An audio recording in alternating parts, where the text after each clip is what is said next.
Hi everyone, in today's video I'm going to review my performance at a 3-game tournament where I fielded the glorious Strormsword. A great event with 24 players and a good mix of competitive and casual players.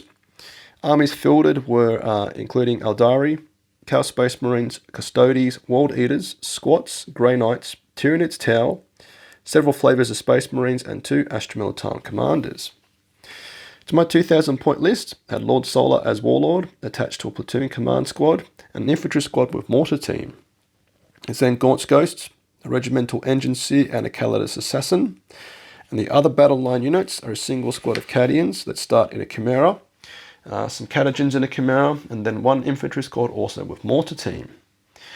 The other units were then a single Basilisk, 2 Lumen Rust Demolishers with las cannons and plasma cannons, 2 Scout Sentinels with las cannons, and a 5-man squad of Tempestus Scions, and of course the glorious Strormsword, with heavy bolters in its 4 sponsons.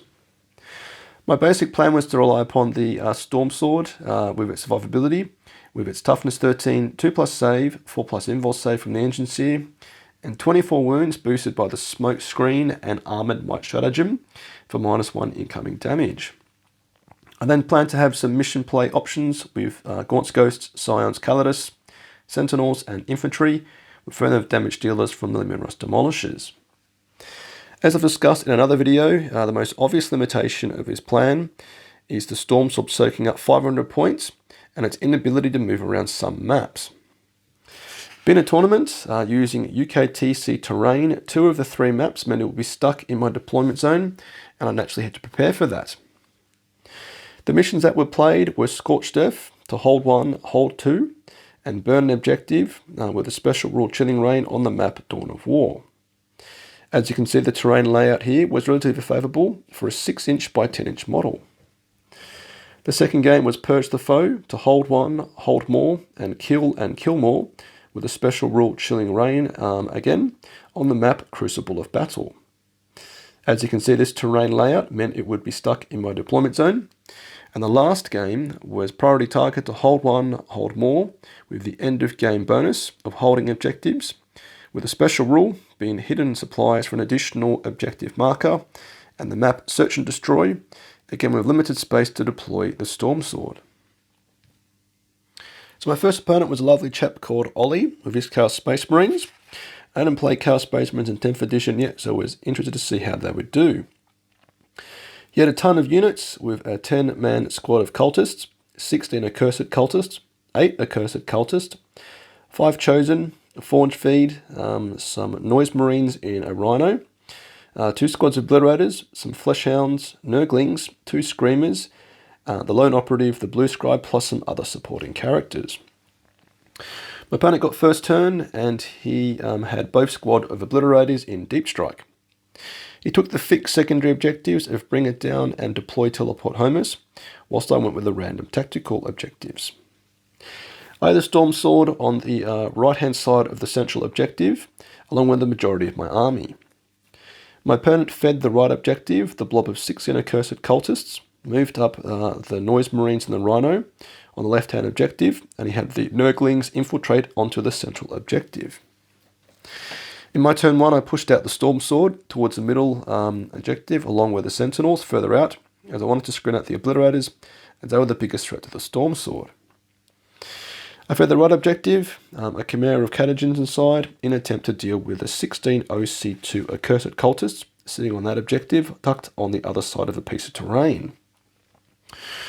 This mismanagement of this set the scene for the game, with me failing to hold that objective for 3 whole turns, putting my 2 mortars and basilisks into other targets when I should have killed off some of the accursed cultists, pushed the Chimera onto the objective, followed by some Catagins that were also OC2 guardsmen. My opponent then proceeded to feed his numerous chaff units onto the centre and left objective, eventually destroying a Lumen Rust I'd left on the left flank.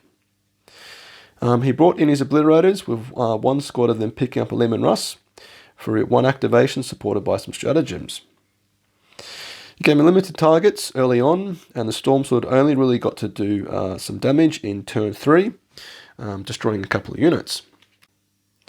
By the end of the game, I had just the Strormsword and Tech Priest left alive, with everything else destroyed mostly by melee attacks. Final score was 93 to my opponent and 60 to me. Ollie scored 45 on the primary and 38 on secondaries, whilst I scored 20 on the primary and 30 on secondaries. I felt simply outplayed by Ollie, who was the better general. This map was actually a great one for the Strormsword, and I probably should have pushed it a lot harder onto the centre objective earlier on, allowing me to score 10 on the primary instead of just 5 on the primary for 4 turns. I felt I didn't get the full potential out of the Strormsword and was pretty disappointed with my performance. On a positive note, I did take away some good lessons from the game, having chatted with Ollie after. Perhaps the main one and most obvious is that if your opponent takes Bring It Down against you, you should actually be playing relatively cagey, screening out with infantry and forcing your opponents to commit everything out in the open, so the Strormsword and Limit Rust Demolishers can blast at them. As I know from other games, the Strormsword can take a ton of punishment, and pragmatically speaking, Ollie probably couldn't have killed it off in one activation, which meant that even if he did manage to kill it off, he would have had to commit everything out in the open, ready to be shot by everything else.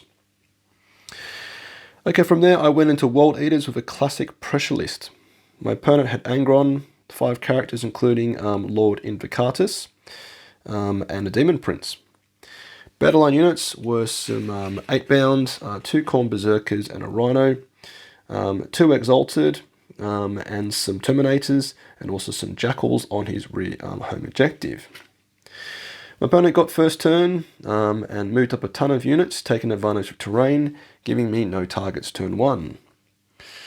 I then put both Mortars and the Basilisk into his Jackals in the hope that I could kill them off and at least kill a unit turn 1 to score 4 points. To no one's surprise, I didn't kill them off, and I made another blunder, not shooting the Basilisk into one of his aggressive units that were moving up. Its ability of -2 movement, advance, and charge can be very helpful, particularly in fast-moving enemies. I was also very cagey in my movement, keeping everything held back, and failed to account for the 8-bounds 9-inch move. I even had my Sentinels held back, along with Gaunt's Ghost and my infantry units. Turn 2, my opponent rolled the required Blessings of Khorne dice to allow him to advance and charge, and suddenly I had the 8-bound right up against my left flank. We held the objective with a Chimera supported by a Limit Rust Demolisher and the Strormsword that was poking its nose out. My opponent then dropped in Angron, and given he was near some friendly World Eaters, got +1 to the charge, and we then rolled a 10-inch charge, and he was onto the Strormsword. To no one's surprise, his 8 attacks, hitting on 2s re-rolling at strength 16 AP4, with D6 +2 damage, pushed it down to 4 wounds before the 8-bound finished it off. I was obviously thoroughly annoyed by this, and very annoyed that I hadn't effectively screened out the Strormsword, and even more annoyed that I'd given the Tech Priest a 4+ Envos save to Limit Rust, thinking the Strormsword would be safe from charges in turn 2. The game from there was a whitewash, with Angron killing off another 300 points of my army before he was finally killed, and I was completely compressed into my deployment zone, unable to score secondaries, with my opponent continuing to kill more and control more objectives. I lost this 45 to 92, scoring just 24 on the primary and a pathetic 11 on secondaries. This loss was tough to swallow, given I basically gave the game to my opponents, not effectively screening. Sure, any infantry, sentinels, or Chimera screens I would have put up would have died, but at least they would have given me more time to apply fire from the Strormsword and Limit Rust that would have destroyed more of his army.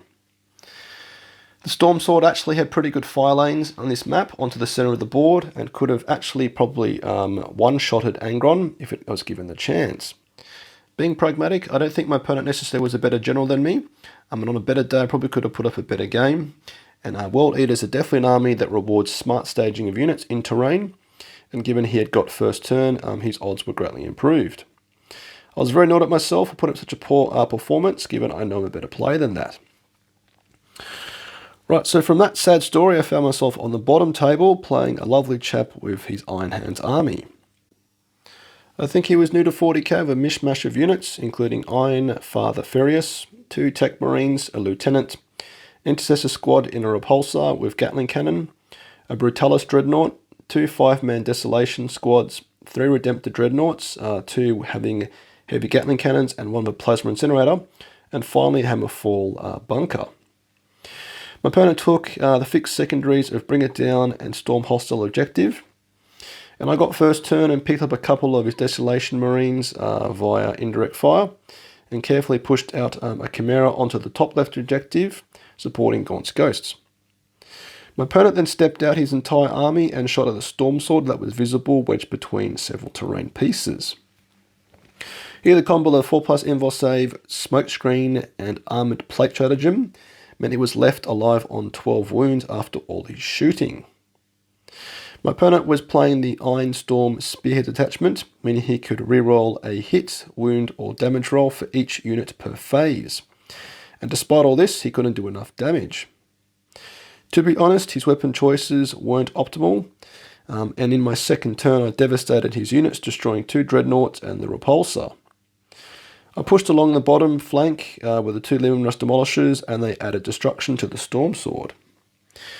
By the end of it, he was only left with his single Tech Marine, and the bunker sat on his home objective. Ended winning this game 99-52, and being pragmatic, I think I got this one based on player experience, as it was obvious from his unit choices that he wasn't that experienced, nor from a gameplay point of view. So what did I learn from that experience? Firstly, fielding a super heavy for Astra Militarum actually takes a ton of skill. Given you're sinking 25% of your army list into a single model that struggles to do anything aside from killing your opponent, means the rest of your army needs to do a lot more.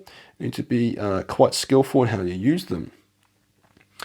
Secondly, taking a single piece of indirect fire in an army list, it simply isn't enough. Given our army doctrine rewards static play, we need to lean into this to a degree. I've personally chopped and changed my opinion towards guard indirect units, but think you need at least 3 of them to do enough damage to cripple a unit or outright destroy it per turn. I'm tossing up with taking 2 Medusa Carriage batteries and a single Earthshaker battery now, and that's my latest iteration of indirect fire units. And lastly, perhaps the least insightful, is don't forget your fundamentals in game. Not setting up an appropriate screen in the game against World Eaters was a real letdown, and also failing to appropriately deal with the 16 model blob of accursed cultists on the objective in the game against Chaos Space Marines was also a disappointment. I was super annoyed given I dealt with both of these scenarios before in the past and simply forgot in game. Related to this is remembering all your rules and taking advantage of each unit's abilities. As you know, the Calidus can be picked up and put down at the end of your opponent's turn, and also increases the cost of your opponent's battle tactic stratagems. So how many times did I use that last ability across the 3 games I hear you say? 0. Here I could simply tell myself not to forget, however I'm going to actually drop the assassin based purely on the fact that it's one less thing for me to remember in game. And I'm actually a pretty simple bloke at heart, so I need to have a basic plan without too many complex things to work out. So keep it simple stupid, or keep it simple Jeffrey. Right, so hopefully somewhat interesting hearing how I stumble my way through the competitive 40k scene. I definitely wouldn't consider my performance with a Strormsword as an indication of its potential, and I know Morning Glory has seen great success with a super heavy list, so make sure you check out his channel and see the glory of a super heavy doing well in 40k. Right, so if you enjoyed that one and support me, you can do so with a like, comment, or by subscribing, joining my Patreon platoon, or simply watching any of my other YouTube videos. A massive thanks to my current supporters. To get your bayonet sharp, Lascar and oiled, faith for the Emperor strong, Patreon platoon, sound off. Tank Commander Glenn, Tank Commander Watchdog Van Etten, Tank Commander Mitchell, Lieutenant Burke Nielsen, Colour Sergeant DuPont, Sergeants Adal, the Colonel Merrill, Veteran Gibson, Hall, Lundeen, Guardsman Beard, Coquelin, Flint, Hills, Malik, Nitton, Nguyen, Smith, Tom, Tompkin, Conscript England, Gillian, Goodwin, King.